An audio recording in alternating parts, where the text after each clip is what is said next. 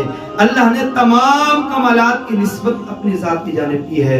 ایسا نہ ہو کل کوئی علم کا، ایسا نہ ہو کم علم کم عقل کل کوئی نبی کریم صلی اللہ علیہ وسلم کی ذات پر اعتراض کر دے کہ نبی کریم نے یہ سارے کمالات کی نسبت، سارے کے سارے معجزات اور معاملات کی نسبت اپنی ذات کی طرف کی ہے۔ اللہ سبحانہ وتعالی نے فرمایا ہے، اگر کوئی میرے محبوب کا انکار کرتا ہے، میرے محبوب کے معجزات کا انکار کرتا ہے، میرے محبوب کے کمالات کا انکار کرتا ہے، اس کو پہلے اللہ کا انکار کرنا پڑے گا، اس کو پہلے مجھ خدا کا انکار کرنا پڑے گا، کیونکہ جتنے معجزات ہیں، جتنے کمالات ہیں، ان تمام کی نسبت نبی کریم نے خود سے نہیں کہا، بلکہ ہم نے کہا کہ اِنَّا أَرْسَلْنَاكَ ہم نے آپ کو عطا کیا، اِنَّا أَعْطَيْنَاكَ الْكَوْثَرَ ہم نے آپ کو عطا کیا۔ اور اسی طرح سے حضرت عیسیٰ علیہ السلام کہ جن کو اللہ نے یہ معجزہ عطا کیا تھا کہ مٹی سے وہ پرندے بناتے، اس میں پھونک مارتے، اللہ کے اذن سے وہ ان کو زندگی آ جائے گی۔ اور یہ شان اللہ نے ہمارے شیخ عبد القادر جیلانی کو بھی عطا کی۔ حضرت عزیر علیہ السلام جو اللہ کے نبی تھے، 100 سال تک آپ آرام کرتے رہے، سوتے رہے، 100 سال کے بعد آئے تو یہودیوں نے انکار کر دیا آپ کے قوم نے کہ آپ عزیر نہیں ہے۔ انہوں نے کہا اگر آپ عزیر ہیں تو آپ توریت سنا دیں، ان کو توریت زبانی یاد تھی، تو حضرت عزیر علیہ السلام نے پوری کی پوری توریت ان کو زبانی سنا دی، زیر زبر کا فرق بھی نہیں ہے۔ پھر وہ کہنے لگے یہ حضرت عزیر اللہ کے بیٹے ہیں، معاذاللہ یہ شرک ہے۔ وقالت الیہود عزیر ابن اللہ وقالت النصارى المسیح ابن اللہ، یہودیوں نے کہا عزیر اللہ کے بیٹے ہیں اور عیسائیوں نے کہا کہ عیسیٰ علیہ السلام اللہ کے بیٹے ہیں۔ یہ شرک ہے۔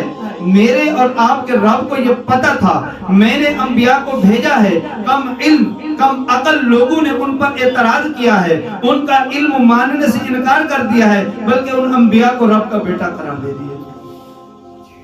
تو اسی لیے اللہ نے میرے اور آپ کے نبی کو اتنے معجزے عطا کیے ہیں، انگلی کے ذریعے چاند کے ٹکڑے کر دیا کرتے ہیں۔ حضرت موسیٰ کلیم اللہ جنہوں نے پتھر پر عصا مارا 12 چشمے جاری ہو گئے، اور یہ ایک فطری کیفیت بھی ہے، پہاڑوں سے پتھروں سے پانی جاری ہو سکتا ہے، لیکن اللہ نے میرے اور آپ کے نبی کو یہ معجزہ عطا کیا، آپ کے دستے مبارک سے پانی کے چشمے جاری ہو گئے۔ اور نبی کریم صلی اللہ تعالی علیہ وآلہ وسلم نے ان تمام معجزات کو خود سے نہیں کہا، بلکہ اللہ سبحانہ وتعالی نے اس آیت کریمہ کے اندر سارا کا سارا بیان کر دیا ہے، اِنَّا أَعْطَيْنَاكَ الْكَوْثَرَ کہ بے شک ہم نے آپ کو کثرت و بے کثرت دیا، کہ وہاں معجزات دیے تھے، انہوں نے رب کا بیٹا قرار دے دیا، اور یہاں ان سے بڑے معجزات عطا کیے ہیں۔ ایسا نہ ہو کہ یہاں پر کوئی شرک کر دے۔ الحمدللہ اہل سنت و جماعت کا یہ عقیدہ اور نظریہ ہے کہ نبی کریم صلی اللہ تعالی علیہ وسلم اللہ کے بیٹے نہیں ہیں، اللہ کے بعد افضل ترین کوئی ہستی ہے تو محمد مصطفیٰ صلی اللہ تعالی علیہ وآلہ وسلم کی ہے۔ تو پتہ یہ چلا کہ اللہ نے ہمارے نبی صلی اللہ تعالی علیہ وآلہ وسلم کی سارے کے سارے کمالات عطا کر کے بھیجا ہے، تو ہمارا یہی عقیدہ اور نظریہ ہونا چاہیے۔ صحابہ کا بھی یہ عقیدہ اور نظریہ تھا کہ جو ہماری نظروں سے اوجھل رہتا ہے، نبی کریم صلی اللہ تعالی علیہ وسلم کی نظروں سے اوجھل نہیں رہتا۔ لوگ یہ باتیں کرتے ہیں، نہیں یار بھائی ہیں، وہ بھی بھائی ہیں، یہ بھی بھائی ہیں، سب بھائی بھائی ہیں، سب بھائی بھائی ہیں، ٹھیک ہے، لیکن جو نبی کریم صلی اللہ تعالی علیہ وآلہ وسلم کی ذات پر انگلی اٹھاتا ہے، قرآن کریم فرقان حمید کے ترجمے کے اندر ڈنڈی مارتا ہے، تو اس کے بارے میں پھر کیا کہیں گے؟ میں ایک لفظ بولوں، قرآن کریم فرقان حمید میں اللہ سبحانہ وتعالی نے ایک لفظ استعمال کیا ہے۔ عربی کا ایک لفظ ہوتا ہے، اس کے کئی معانی ہوتے ہیں۔ اب یہ ترجمہ کرنے والے کے اوپر موقوف ہوتا ہے کہ وہ ذات کو دیکھ رہا ہے کہ کس ذات کے بارے میں نے ترجمہ کرنا ہے، تو اس کو اسی اعتبار سے ترجمہ کرنا چاہیے اور اسی اعتبار سے لفظ لے کر کے آنا چاہیے۔ ایسا لفظ نہ لے کر کے آئے جو جس کی حیثیت کم ہو، جس میں تنقیص کا پہلو نکل رہا ہو، جس میں مقام اور مرتبہ کم ہو رہا ہو، جس میں شان کے اندر توجیحات پیدا ہو رہی ہو۔ مثال کے طور پر میں کوئی ایسا ورڈ کہوں کہ فہد بھائی یار آپ مکر کرتے ہو، یار فہد بھائی آپ جھوٹ بولتے ہو، یار مکر کرتے ہو، فہد بھائی کو دکھ ہوگا، تکلیف ہوگی، قلبی طور پر بھی یار حضرت کیسی نسبت میری طرف کر رہے ہیں۔ تو یہ نسبت لوگوں نے اللہ سبحانہ و تعالیٰ کی طرف کی ہے اللہ کی طرف۔ وَمَكَرُوا وَمَكَرَ اللَّهُ، کافروں نے مکر کیا اور ان کم علموں نے یہ ترجمہ کر دیا معاذ اللہ اللہ نے مکر کیا۔ امام اہل سنت اللہ آپ کی تربت پر کروڑوں رحمتیں اور برکتیں نازل کرے، ہمارے عقائد کو درست کیا، ہمارے عقائد کے تحفظ کے لیے اعلیٰ حضرت رحمت اللہ تعالی نے ہمیں بہترین ترجمہ عطا کیا، کنز الایمان، جو واقعی ایمان کا خزانہ ہے۔ کنز الایمان عطا کیا، اس کے اندر آپ نے ترجمہ کیا وَمَكَرُوا وَمَكَرَ اللَّهُ، کافروں نے مکر کیا، اللہ نے خفیہ تدبیر فرمائی۔ کافروں نے مکر کیا، اللہ نے خفیہ تدبیر فرمائی، اور اللہ بہتر تدبیر کرنے والا۔ کیسے الفاظ لے کر کے آئے ہیں، ہم ان کو کیسے بھائی مان لیں جو ہمارے نبی کی ذات کو تکلیف دیتے ہیں۔ ہمارے نبی کو آج بھی تکلیف ہوتی ہے۔ عمر فاروق اعظم رضی اللہ تعالیٰ عنہ فرماتے ہیں ہم نے دیکھا کہ نبی کریم صلی اللہ علیہ وسلم جلال میں آ گئے، ہم معافی مانگنے لگ گئے، رونے لگ گئے، آنکھوں سے آنسو جاری ہو گئے، یا رسول اللہ بس کر دیجئے، کرم کر دیجئے، فاعف عنا، ہمیں معاف فرما دیجئے۔ فرمایا ایسے لوگوں کا کیا ہوگا جو اپنے نبی کے علم کے اوپر اعتراض کرتے، جو کہتے ہیں کہ نبی کو اس بارے میں پتہ نہیں ہے، اس بارے میں پتہ نہیں ہے۔ ٹھیک ہے بھائی، سارے مسلمان جو نبی کریم صلی اللہ تعالی علیہ وآلہ وسلم کی ذات میں تنقیص کے پہلو تلاش نہیں کرتے، یا بعض لوگوں نے جو غلط کفریہ باتیں کی ہیں ان سے برات کا اعلان کرتے ہیں۔ ٹھیک ہے بھی ہمارے بھائی جو برات کا اعلان نہیں کرتے، انہیں کی گود میں بیٹھے ہوئے ہیں، انہیں کے ساتھ اپنا تعلق مضبوط کیے ہوئے ہیں، انہیں کے عقائد و نظریات کا پرچار کرتے ہیں، انہیں کے عقائد و نظریات کا علم بلند کرتے ہیں، پھر وہ کہتے ہیں کہ یار ہم بھائی بھائیت نہیں، ہمیں اس سے دور، ہمیں اس سے دور رہنا ہے۔ اس سورہ کوثر کے اندر اللہ سبحانہ و تعالی نے اور بھی بہت سارے نبی کریم صلی اللہ تعالی علیہ وسلم کی شان بیان کی ہے۔ اے حبیب، میں نے صرف ایک بات بتائی کہ علم، اگر ہم علم کے بارے میں کہیں وَعَلَّمَكَ مَا لَمْ تَكُنْ تَعْلَمْ، اے حبیب ہم نے آپ کو سارا کا سارا علوم عطا کر دیا ہے، وہ کچھ آپ کو عطا کر دے جو آپ نہیں جانتے تھے، جس کے بارے میں آپ کو نہیں معلوم، سارا کا سارا علم اللہ کریم نے آپ کو عطا کر دیا ہے۔ اگر ہم خزانوں کے بارے میں آئیں، قربان جائیے، حضرت مولا علی قاری رحمت اللہ تعالی امام غزالی سے متعلق نقل کرتے ہیں کہ ان اللہ تعالی ملکہ الجنہ، بے شک اللہ کریم نے نبی کریم صلی اللہ تعالی علیہ وسلم کو جنت کا مالک بنا دیا، جنت کا مالک بنا دیا تھا۔ فتح مکہ کے بعد صحابہ کرام نبی کریم صلی اللہ تعالی علیہ وسلم کی معیت میں آتے ہیں، 10,000 صحابہ ہیں، مطاف جہاں طواف کیا جاتا ہے جگہ کم تھی۔ نبی کریم صلی اللہ تعالی علیہ وآلہ وسلم نے پوچھا کہ کس کی جگہ ہے، پتہ چلا، اس کو بلایا اور فرمایا یہ جگہ دے دو تاکہ ہم اس کو حرم میں شامل کر دیں، جگہ کشادہ ہو جائے، مطاف میں طواف کرنے والوں کے لیے آسانی ہو جائے۔ اس نے کہا یا رسول اللہ میں نہیں دے سکتا۔ تو نبی کریم صلی اللہ تعالی علیہ وسلم کو رحمت للعالمین بن کر تشریف لائے تھے، یہ نہیں کہا نہیں دے دو۔ بعض اوقات ہم یہ سمجھتے ہیں کہ چاہے رفاہی چیریٹی، چاہے عوام کی فلاح و بہبود کے لیے بھی معاملات ہوں، حقوق العباد سے متعلق معاملات ہوں، تو جب تک صاحب معاملہ صاحب مسئلہ اس کی اجازت نہیں دیتا، ہمیں یہ اختیار نہیں کہ ہم اس کے اندر خود سے کوئی نہ کوئی فیصلہ کر لیں۔ تو نبی کریم صلی اللہ تعالی علیہ وآلہ وسلم نے جب اس کو کہا تو اس نے منع کیا کہ یا رسول اللہ میرے پاس یہی جگہ ہے، میں نہیں دے سکتا۔ قربان جائیے، نبی کریم صلی اللہ تعالی علیہ وآلہ وسلم نے اس پر سکوت فرمایا۔ عثمان غنی رضی اللہ تعالیٰ عنہ دیکھ رہے تھے، سن رہے تھے۔ پتہ جب چلا کہ نبی کریم صلی اللہ تعالی علیہ وآلہ وسلم نے